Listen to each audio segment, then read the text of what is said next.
After the Great Flood, the world was empty, a fresh start for humanity. All people today trace their roots to one family: Noah, his wife, and their three sons Shem, Ham, and Japheth and their wives.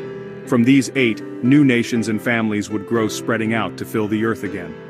This is the story of how the world was repopulated as told in Genesis, often called the Table of Nations.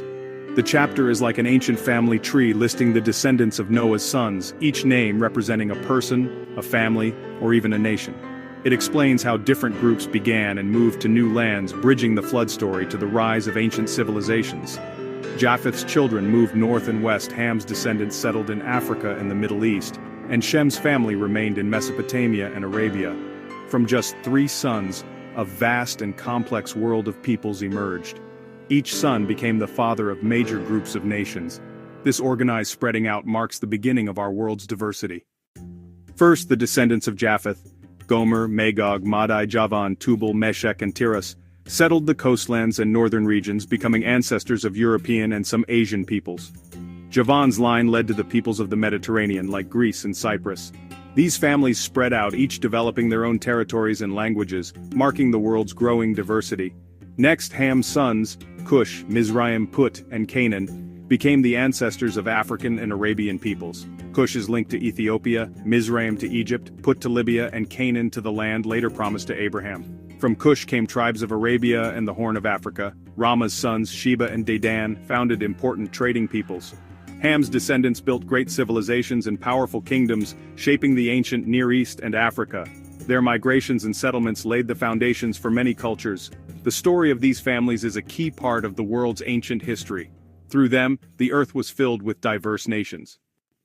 Among Ham's descendants, Nimrod stands out, a son of Cush, famed as a mighty hunter and the first great ruler.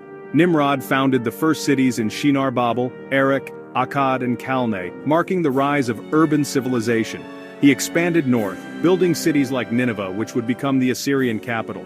Nimrod symbolizes human ambition and the birth of empires.